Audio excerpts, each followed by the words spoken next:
નમસ્કાર. એલ્યુમિનાઈ ઓફ આઈજીએચએસ પોડકાસ્ટમાં હું નરેન્દ્ર રામાનુજ આપનું હાર્દિક સ્વાગત કરું છું. આપણે જાણીએ છીએ આઈજીએચએસના આ એલ્યુમિનાઈ પોડકાસ્ટમાં શ્રી ઇન્દ્રાબાઈ ગર્લ્સ હાઈસ્કૂલમાંથી અભ્યાસ કરેલી દીકરીઓને, ભૂતપૂર્વ દીકરીઓને આપણે આમંત્રિત કરીએ છીએ, એમનો પરિચય મેળવીએ છીએ.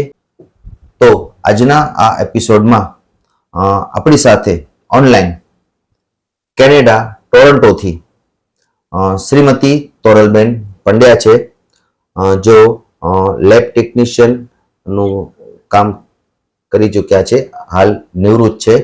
તો શ્રીમતી તોરલબેન પંડ્યા સાથે આપણે આજનું પોડકાસ્ટ શરૂ કરીએ.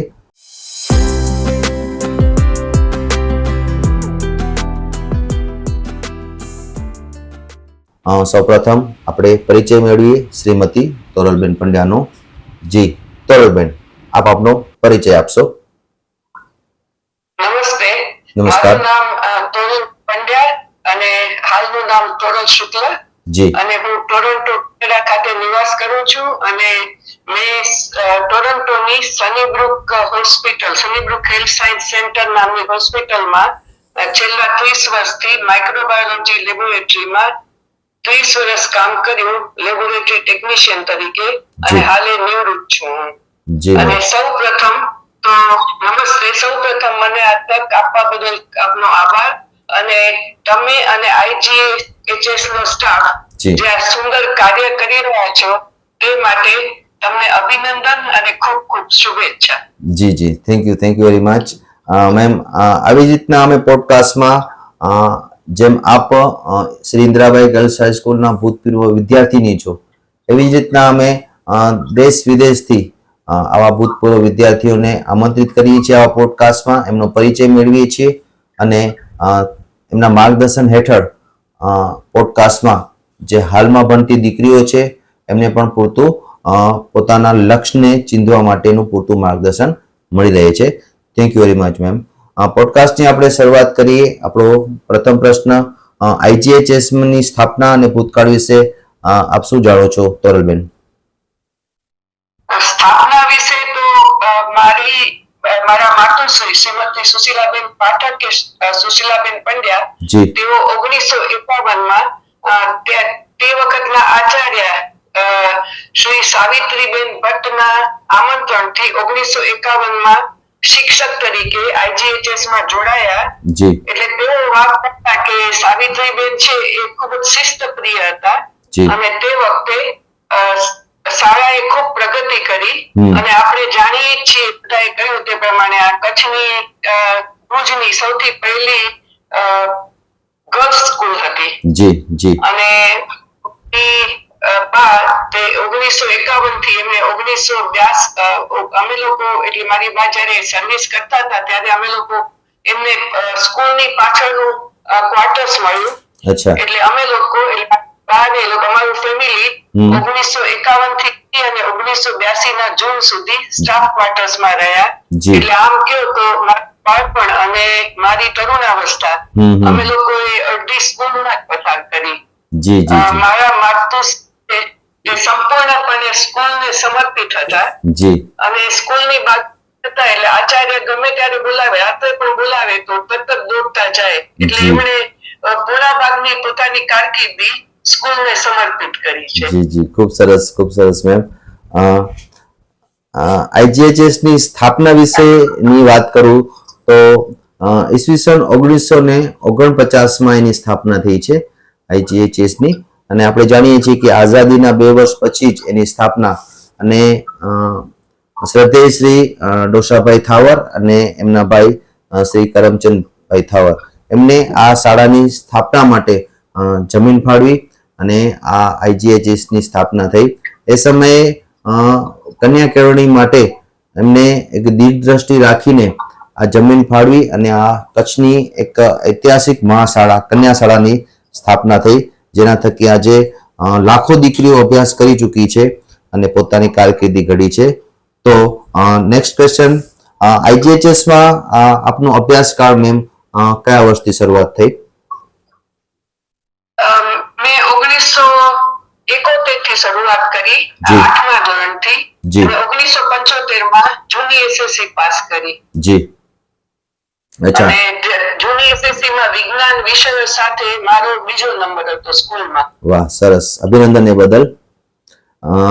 તે સમયના આચાર્ય શ્રી કોણ હતા?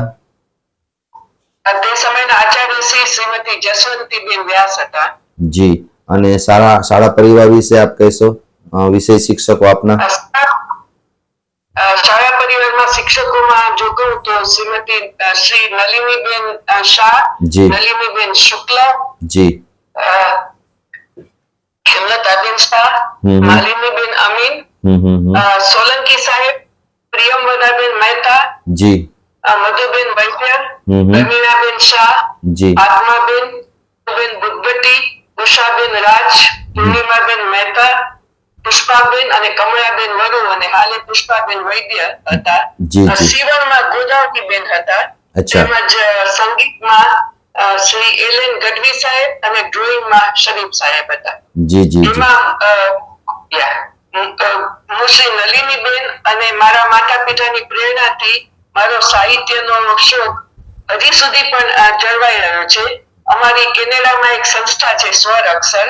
જી. એમાં દર મહિને અમે લોકો ભારતથી કોઈ પણ સાહિત્યકારને આમંત્રણ આપીએ છીએ અચ્છા. અને તેઓ લેક્ચર આપે છે અને બાદમાં પ્રશ્નોત્તરી કરીએ છીએ અને થોડું ઘણું લખું પણ છું અને ફેસબુકમાં કોઈ વખત લખું પણ છું.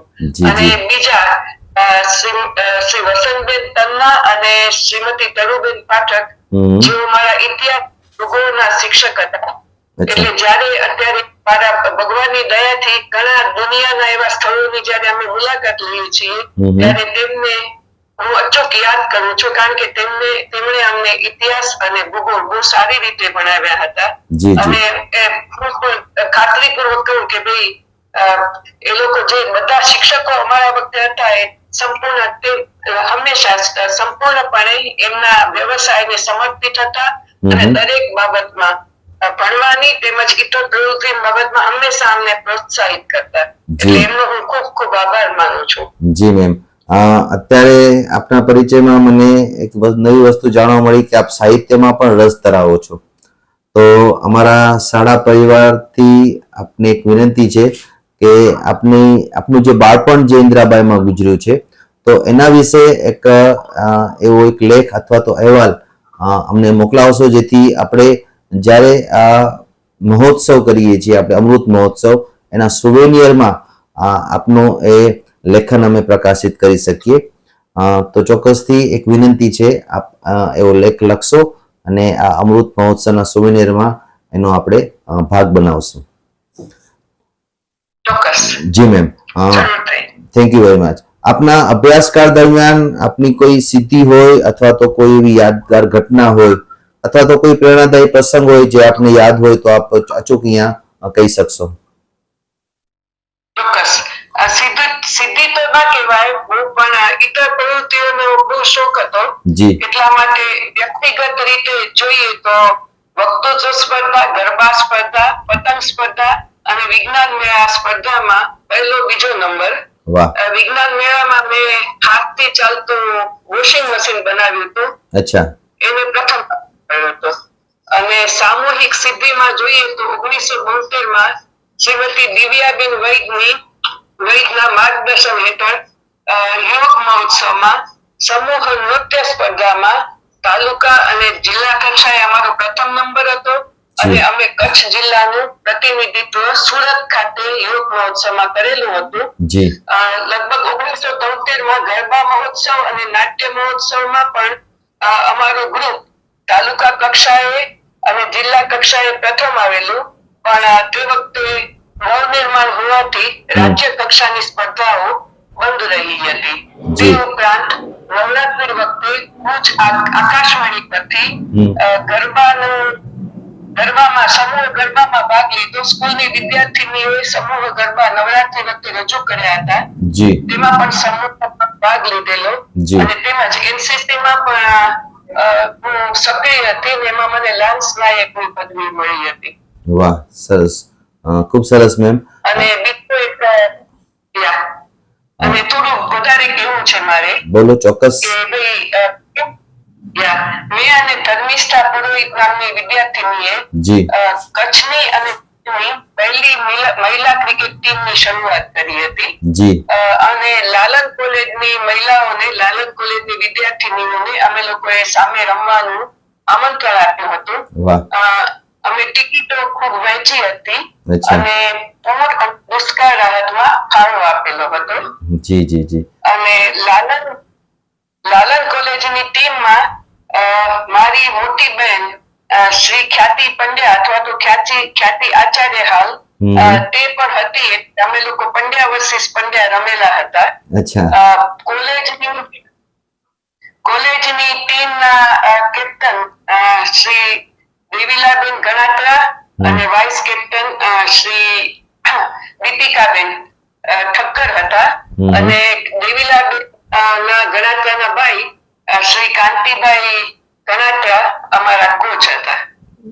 અને બીજું એક કહું તો જે પ્રાર્થના સભા હોય છે એમાં મેં અને મારી મિત્ર મારી સાથે જ ભણતી વિદ્યાર્થીની બિલકિશ હાલાઈએ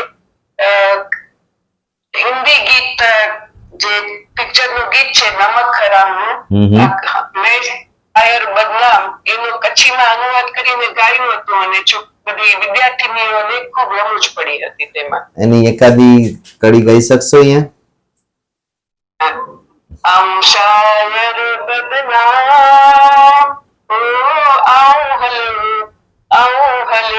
બસ હવે પછી વધારે યાદ નથી. જી જી અચ્છા એનું કચ્છીમાં અનુવાદ કરેલું હતું. બહુ સરસ. જી જી ઓકે તમે જેટલી વાત કરી એમાંથી હું થોડા પ્રશ્ન પૂછીશ. તમે નવનિર્માણની વાત કરી તો નવનિર્માણ દરમિયાન શ્રી ઇન્દિરાબાઈ ગર્લ્સ હાઈસ્કૂલની જ આપણે વાત કરીએ તો ત્યાં શિક્ષણ ઉપર શું પ્રભાવ પડ્યો તો આ નવનિર્માણનું થોડો એનો પરિચય આપશો તો ખ્યાલ આવશે વ્યુઅર્સને. ચોક્કસ. નવનિર્માણ વખતે બધા શિક્ષકો હતા એ લોકો સ્ટ્રાઇક ઉપર ગયા હતા. ઓકે પણ સ્કૂલ ચાલુ હતી એટલે સ્કૂલની વિદ્યાર્થીનીઓએ શિક્ષકોનો ભાગ ભજવ્યો હતો. અચ્છા એમાં મને એનું લાસ્ટ નામ યાદ નથી પણ ગીતા નામના એક બેન હતા. ગીતા નામની એક વિદ્યાર્થીની હતા. એમણે અમને આઈ થિંક વિજ્ઞાન ભણાવતા. એટલે બધી ઘણા બધા જે આપણી વિદ્યાર્થીનીઓ હતી એમણે શિક્ષણ કાર્ય ઉપાડી લીધું હતું. વાહ ખૂબ સરસ. અને પણ આઈ થિંક આચાર્ય આવતા હતા શાળામાં પણ શિક્ષકો બધા હડતાલ ઉપર હતા. અચ્છા અને એ કેટલો સમય રહ્યો તો આ નવનિર્માણની પરિસ્થિતિ અંદાજિત? આઈ થિંક લગભગ 15 દિવસ રહી હતી એવું યાદ છે મને. જી જી અને મારા માતા પણ એમાં જોડાયા હતા. જી કયા મુદ્દાઓ પર એ નવનિર્માણનું આંદોલન થયું? શિક્ષકોના બહુ યાદ નથી પણ શિક્ષકોના પગાર અને પગાર ધોરણ ને એવું બધું આઈ થિંક એવું બધું હતું. જી જી ઓકે અને જી અને સ્કૂલની સિદ્ધિ વિશે સિદ્ધિ તો ના કહેવાય પણ તે વખતે જ અમે 1972-73 માં સ્કૂલ તરફથી એક પ્રવાસનું આયોજન થયું હતું. જી એમાં દિલ્હી, આગ્રા, મથુરા, વૃંદ અને ગોકુળ એવા બધી વિદ્યાર્થીનીઓએ પ્રવાસ કર્યો હતો તે વખતે. આપે પણ એમાં ભાગ લીધો હતો પ્રવાસમાં? હા મેં પણ લીધો હતો. જી ખૂબ સરસ. ઓકે એનસીસી માં તમે વાત કરી. એનસીસી માં પણ તમે કેડેટ્સ હતા તો એ સમય દરમિયાન કેમ્પમાં એનસીસી માં કયો કેમ્પ તમે કર્યો તો ક્યાં જઈ આવ્યા હતા? અમે લોકો ઉકાઈ ડેમ ગયા હતા તે વખતે કેમ્પમાં. ઓકે અને કેમ્પમાં બહુ શિસ્તપ્રિય વાતાવરણ કારણ કે સવારે 5 વાગે ઉઠીને તમારે પીટી માં જવાનું બધું તમારે એકદમ તમારું યુનિફોર્મ ને એ બધું અપ ટુ ડેટ રાખવાનું પરેડ કરવાની અને સાંજે કેમ્પ ફાયર હોય એટલે એમાં જુદા જુદા પ્રોગ્રામો આપવાના. ફાયરિંગ ને બધું થતું હશે રાઈટ? ફાયરિંગ ને બધું. ફાયરિંગમાં પણ હું હતી. અમે લોકો આઈ થિંક મુંદ્રા રોડ છે એના ઉપર એક કઈક ટેકરી જેવું છે ત્યાં ફાયરિંગ માટે પણ ગયા હતા. મને લાગે પ્રેક્ટિસ માટે. ટપકેશ્વરી હશે. ના ટપકેશ્વરી ની મુંદ્રા રોડ ઉપર જ્યુબિલી ગ્રાઉન્ડ થી તમે મુંદ્રા રોડ ઉપર આગળ હવે ખબર નથી હવે કચ્છની ભૂગોળ ભુજની બદલાઈ ગઈ છે બધી. જી જી પણ તે વખતે જ્યુબિલી ગ્રાઉન્ડ પાસેથી મુંદ્રા રોડ પસાર થતો હતો ત્યાં એક ટેકરી હતી. ઓકે ટેકરી જેવું હતું ત્યાં અમે લઈ જતા અને તે વખતે પુષ્કરબેન રાણા નામના જે શિક્ષક હતા એ એનસીસી ના હેડ હતા.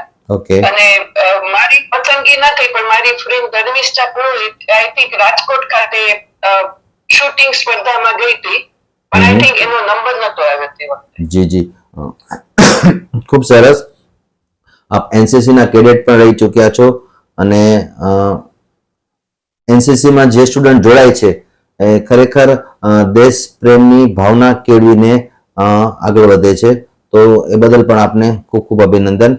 ત્યારબાદ આપણે ક્રિકેટની વાત કરી અને એ સમયે મહિલા ક્રિકેટમાં આપ જોડાણા અને તમે જ કીધું કે લાલન કોલેજ સાથે તમારી મેચ હતી અને તમારી સ્મૃતિને હું એટલા માટે અહીંયાથી અભિનંદન આપીશ કે તમને એ ક્રિકેટ ટીમના કેપ્ટન, વાઇસ કેપ્ટન, કોચ બધાના નામ યાદ છે અને એ ક્રિકેટમાં તમે શું ફાળો આપ્યો હતો? મતલબ કે તમે બેટ્સમેન તરીકે હતા, બોલર તરીકે હતા અને કઈ એવી સ્મૃતિ છે ક્રિકેટની કે યાદગાર કે અહીંયા તમે કહી શકો?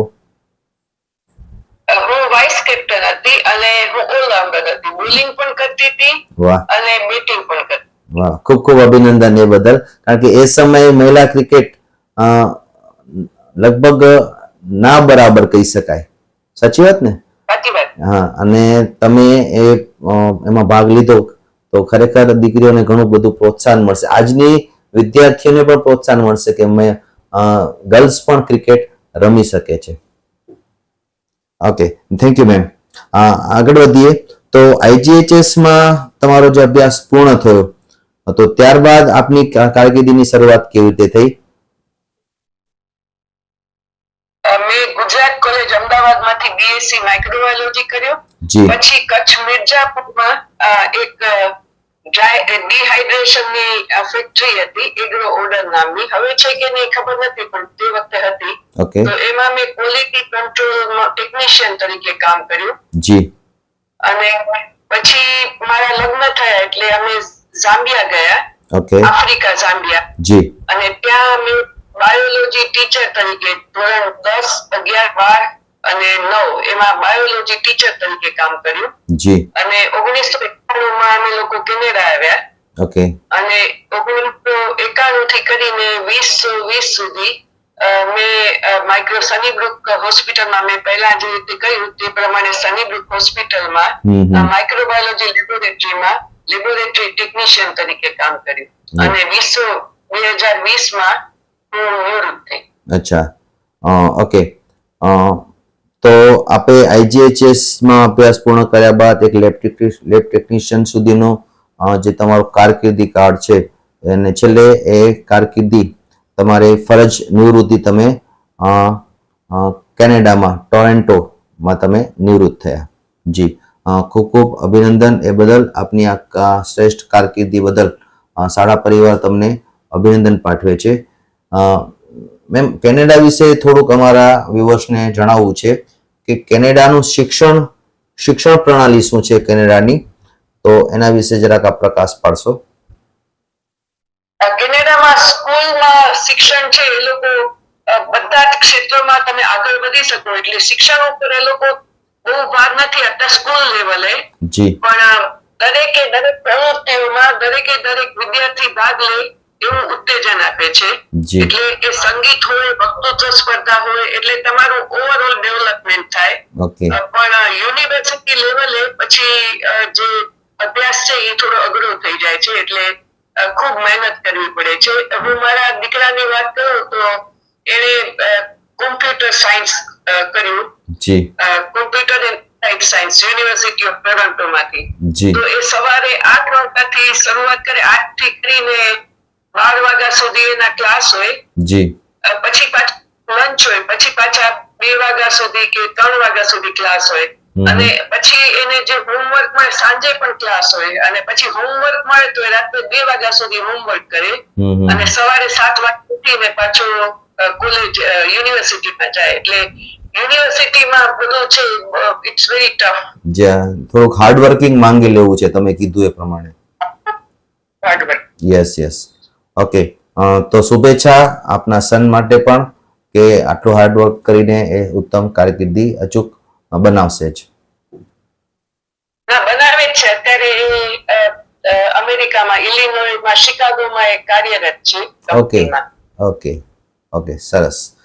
જી મેમ, કેનેડામાં ભારતનું પ્રતિબિંબ શું જોવા મળે છે? મતલબ કે ભારત જેવું તમને ત્યાં શું અનુભૂતિ થાય છે? અમે લોકો જ્યારે આવ્યા ત્યારે તો ભારતના ઇમિગ્રન્ટ્સ થોડા ઘણા હતા, પણ છેલ્લા 15 વર્ષમાં જી ભારતથી ઘણા બધા ઇમિગ્રન્ટ આવ્યા છે. Okay. અને ખાસ કરીને ટોરન્ટો અને એની આસપાસના એરિયામાં તમે મિસિસાગા નામના પરગણામાં રહું છું, ઓકે ટોરન્ટોના. જી એ અને બ્રામ્પટન, તારી બાજુમાં બ્રામ્પટન નામનું પરગણું છે. તો એમાં તમે જુઓ તો તમને ઠંડી સિવાય તમને એમ જ લાગે કે તમે ભારતમાં છો, કારણ કે મોટા ભાગના બધા માણસો આપણા ભારતીયો હોય. તે ઉપરાંત સુપરમાર્કેટ છે, એમાં જે નોર્મલ કેનેડિયન સુપરમાર્કેટ, એમાં તમને તમારું બધું જ કરિયાણું અને જીવન જરૂરિયાતની ભારતીય વસ્તુઓ, રાઈ છે કે ભાઈ લોટ છે કે મસાલા છે, દાણા છે, બધું જ મળી જાય. જી તે ઉપરાંત મંદિરો ઘણા બધા છે. વાહ અને તે ઉપરાંત આપણા જે તહેવારો છે એ દરેક મંદિરોમાં તેમજ બહાર જ ઉજવાય છે. અને ત્યાં શેરી ગરબા પણ થાય છે, હું કહીશ એ પ્રમાણે. જી જી અને તે ઉપરાંત એટલે ઠંડી ખૂબ છે ત્યાં. જી એટલે ઠંડી સિવાય તમને એમ જ લાગે કે ભાઈ તમે ભારતમાં જ છો, એવી રીતે. જી જી અને તમે બીજી વાત કરો કેનેડાની, તો ફરક તમે જો ભારતનો ને એનો, તો એક તો રસ્તાઓ પૂરા, વસ્તી સાવ ઓછી, ટ્રાફિક એકદમ શિસ્તબદ્ધ, જી ચોખ્ખાઈ વધારે, અને કુદરતી સૌંદર્યથી ભરપૂર વાતાવરણ. જી જી જી અને બીજું એ કે ભાઈ જ્યારે તમે ફોલ કહેવાય એટલે સપ્ટેમ્બર થી કરી અને નવેમ્બર સુધી જી જે પીરિયડ હોય, એમાં બધા ઝાડ છે, બધા જે વૃક્ષો હોય, એનો કલર બધાનો એક સાથે પીળો ના થઈ જાય. અચ્છા અમુક વૃક્ષો લીલા હોય, અમુક વૃક્ષો પીળા હોય, અમુક વૃક્ષો બ્રાઉન હોય, અમુક લાલ હોય. એટલે તમને ત્યાં ફૂલ કલર્સ જોવા મળે. એટલે માણસો જે દૂર દૂરથી એ લોકો ફૂલ કલર્સ જોવા ખાસ અમેરિકાથી આવે છે. મારી પાસે ફોટોગ્રાફ છે, તો હું તમને એ મોકલીશ, ચોક્કસ, જો શક્ય હશે. Thank you very much. મતલબ આપે કીધું એમ કે કુદરતી સૌંદર્યનું એક સ્વરૂપ કેનેડા છે, કે જ્યાં તમને ઠંડીનો પણ વધારે પડતો સિઝન, ઠંડીની વધારે ત્યાં તમને જોવા મળે છે, રાઈટ? ઠંડીમાં એવું કે ભાઈ લગભગ ઠંડી તમે સારી ઠંડી કયો તો ઓક્ટોબર નવેમ્બર થી શરૂ થાય, તે છેક એપ્રિલ સુધી ચાલે. અને 0 થી કરીને -25 સેલ્સિયસ સુધી ઠંડી હોય. દરરોજ ના હોય, મોટે ભાગે 0 થી કરીને 10 સુધી ફ્લક્ચ્યુએટ થયા કરે. પણ 2 કે 3 દિવસ એવા હોય કે એમાં -25 સુધી જાય. વચ્ચે 2-3 વખત 15 સેન્ટીમીટર સુધી સ્નોફોલ પણ પડે. ઓકે. અને બીજું એક કહેવાનું રહી ગયું કે ભાઈ ત્યાં રેસ્ટોરાં અહીંયા બધી જ કેટલા બધા છે, ખૂબ રેસ્ટોરાં છે, પણ એમાં જે અમદાવાદની અને બીજી ભારતની ઘણી બધી જે રેસ્ટોરાં છે, એની ફ્રેન્ચાઇઝ પણ છે અહીંયા. એટલે અમને હવે ભારતનો પેલો ઓલું નથી લાગતું. જી, ઇન્ડિયન ફૂડ પણ તમને સરળતાથી ત્યાં મળી રહે છે, બરોબર? અને ટિફિન સર્વિસ પણ તમને જોઈએ એટલી બધી મળે ત્યાં. Good good. એ જાણીને આનંદ થયો કે આપ કેનેડામાં રહીને પણ ભારતનો માહોલ અનુભવી શકો છો. Okay, thank you very much ma'am. છેલ્લે તમે ભારતનો પ્રવાસ ક્યારે કર્યો હતો? છેલ્લે હું 2021 માં આવી. ઓકે, અને હવે ક્યારે આવવાનો તમારો પ્લાનિંગ છે? 2024 માં ઓક્ટોબરમાં ગુડ વિલિંગ કદાચ આવવાનું છે. ના, ચોક્કસ તમે એ સમય પસંદ જરૂર કરશો, કારણ કે એ સમયે આપણા અમૃત મહોત્સવની ઉજવણી અમારે ત્યાં એ જ પ્લાનિંગ છે કે ઓક્ટોબર, નવેમ્બર, ડિસેમ્બરમાં, અથવા તો આમ તો ખરેખર આખા વર્ષમાં અમે થોડું ઉજવણી કરી જ રહેવાના છીએ, પણ આ સમય દરમિયાન કે જ્યારે મોસ્ટલી NRI નો આવવાનો સમય હોય ઇન્ડિયામાં, તો એ સમય અમે જરૂરથી પસંદ કરશું. અને આપને અત્રેથી શાળા પરિવાર તરફથી તો ઇન્વિટેશન છે જ, પણ એ સમય અમે સ્પેશિયલ ઇન્વિટેશન આપને આપશું આ અમૃતસરમાં જોડાવા માટે. તો આપ અચૂક પધારશો. ચોક્કસ. એટલે તમે મને એડવાન્સમાં જણાવી દેશો, એટલે મારો પ્રોગ્રામ એ રીતે હું બનાવું. ચોક્કસ. અમે પ્લાનિંગ કરી અને બિફોર 1 month તમને ઇન્વિટેશન મળી જશે, અથવા તો એનાથી પણ શક્ય હશે તો તમને કહી દેશું, રાઈટ? ચોક્કસ. ઓકે મેમ, આપ જાણો છો એમ 2024માં આપણે આ શાળાને 75 વર્ષ પૂર્ણ થયા છે અને એ અંતર્ગત જ આપણે યુટ્યુબ ઉપર આ પોડકાસ્ટ શરૂ કર્યું છે જેનું નામ એલ્યુમિનાય ઓફ IGHS પોડકાસ્ટ છે, જેમાં આપ જેવા એલ્યુમિનાયને અમે ઇન્વાઇટ કરીએ છીએ, એમનો પરિચય મેળવીએ છીએ, એમના શાળા સમય દરમિયાનના અનુભવો એ લોકો શેર કરે છે અને આખી કોમ્યુનિટીને, ભૂતપૂર્વ વિદ્યાર્થીઓની જે કોમ્યુનિટી છે ઇન્દિરાબાઈ ગર્લ્સ હાઈસ્કૂલ ભુજની, એને જણાવે છે અને દેશ વિદેશમાં આપણી શાળા જે 75 વર્ષ એને પૂર્ણ કર્યા છે એ શાળાને લોકો સમાજ જાણી શકે એટલા માટે આપ સૌ આ પોડકાસ્ટમાં હાજર રહ્યો છો અમારું ઇન્વિટેશન સ્વીકારીને. ઓકે મેમ, હવે આ પોડકાસ્ટમાં આપણે અંતમાં એક પ્રેરણાદાયી સંદેશ આપવો છે કે જેથી આપણી કોમ્યુનિટીમાં જોડાયેલી વિદ્યાર્થીનીઓ છે, ભૂતપૂર્વ વિદ્યાર્થીનીઓ છે, એમને એક પ્રેરણાદાયી સંદેશ મળે કે 75 વર્ષમાં જે 75 વર્ષના સંદર્ભમાં આપણે જે અમૃત મહોત્સવ ઉજવી રહ્યા છીએ આ વર્ષમાં, તો એમાં જોડાવા માટે આપ એક પ્રેરણાદાયી સંદેશ આપો. જે વિદ્યાર્થીઓને હજી નથી જોડાઈ શકી તો એમને પણ આપના માધ્યમથી એવો સંદેશ મળે આ યુટ્યુબના પોડકાસ્ટના માધ્યમથી કે અમારા વોટ્સએપ ગ્રુપમાં જોડાય, ગૂગલ ફોર્મમાં જોડાઈને એમની માહિતી મૂકે જેથી અમે એમને ઇન્વાઇટ કરી શકીએ આવા પોડકાસ્ટ માટે અને અમૃતોત્સવ માટે પણ, તો જેથી આપણે આપણા IGHS ના સમુદાયને વધુ મોટો કરીને આપણે આ અમૃત મહોત્સવ વધુ ને વધુ ઉત્સાહભેર ઉજવી શકીએ. તો આપ દ્વારા એક પ્રેરણાદાયી સંદેશ પ્લીઝ. હું બધી ભૂતપૂર્વ વિદ્યાર્થીનીઓને અપીલ કરું છું કે જેવી રીતે શક્ય હોય તન મન ધનથી તમે આ અમૃત મહોત્સવને ઉજવવાનો ફાળો આપો, વધારે ને વધારે સંખ્યામાં જોડાઓ અને તમારી કારકિર્દી વિશે પણ કહો વિગતથી, જેથી ભવિષ્યની વિદ્યાર્થીઓને પણ એમની કારકિર્દી શું બનાવી તેના વિશે પણ માર્ગદર્શન મળે અને આપણે હીરક મહોત્સવમાં જોડાશું વધારે વધારે તો આપણે વધારે સરસ રીતે હીરક મહોત્સવ ઉજવી શકશું. અને વાલીઓને પણ ખાસ વિનંતી કે આપની પુત્રીઓને આ શાળામાં દાખલ કરે, કારણ કે આ શાળા ખૂબ ઉત્તમ છે અને ઓલ ધ બેસ્ટ, અને તમને પણ ઓલ ધ બેસ્ટ અને ખૂબ ખૂબ તમારો આભાર. Thank you very much. એક તમારા સંદેશમાં એટલો ઉમેર કરી દઈશ જેથી આ પોડકાસ્ટના વ્યુઅર્સ જાણી શકે કે તમે જેમ કીધું એમ વાલીઓને એક અપીલ કરી છે આ શાળામાં દાખલ કરવાની, તો ચોક્કસથી આ શાળા છે જે સરકાર દ્વારા સ્કૂલ ઓફ એક્સેલન્સમાં પસંદ થઈ છે અને અમને પૂરતી ભૌતિક અને શૈક્ષણિક સુવિધા મળે છે કે જે આજે એક પ્રાઇવેટ સ્કૂલને પણ ટક્કર મારે એવી સુવિધાઓ છે. પૂરતા પ્રમાણમાં સ્માર્ટ ક્લાસ છે, દરેક ટીચર્સ એક પર્સનલ લેપટોપ ધરાવે છે કે જેથી એ ટેકનોલોજીનો ઉપયોગ કરીને અમે અભ્યાસક્રમ કરાવી શકીએ વિદ્યાર્થીઓને. એટલે પૂરતી ભૌતિક સુવિધા છે તો જરૂરથી વિદ્યાર્થીઓનો અહીંયાથી પ્રવેશ મેળવે અને પોતાની કારકિર્દી ઘડે. Thank you very much ma'am, આપે આપનો કિંમતી સમય આપ્યો અને અમારી આ કોમ્યુનિટી છે IGHS ની એલ્યુમિનાય કોમ્યુનિટીને આપે આપના અનુભવ શેર કર્યા અને એક પ્રેરણાદાયી સંદેશથી એ લોકોને પ્રભાવિત કર્યા. તો ખૂબ ખૂબ આભાર આપનો આપના કિંમતી સમય આપવા બદલ. Thank you very much ma'am. તો આ હતા આપણા ભૂતપૂર્વ વિદ્યાર્થીની શ્રીમતી તોરલબેન પંડ્યા, જેઓ હાલે કેનેડામાં ટોરન્ટોમાં નિવાસ કરે છે અને તેઓ લેબ ટેકનિશિયન માઇક્રોબાયોલોજીસ્ટ તરીકે પોતાની સેવા આપી રહ્યા હતા અને હાલે નિવૃત્ત છે. તો આજના એપિસોડમાં આટલું જ. નેક્સ્ટ એપિસોડમાં આપણે ફરીથી મળશું એક નવા એલ્યુમિનાય સાથે કે જેઓ તમને પોતાના અનુભવો શેર કરશે, પોતાનો પરિચય આપશે અને આપણી કોમ્યુનિટીને વધુ ને વધુ મોટી બનાવવા માટે એક પ્રેરણાદાયી સંદેશ આપશે. Thank you very much. નમસ્કાર.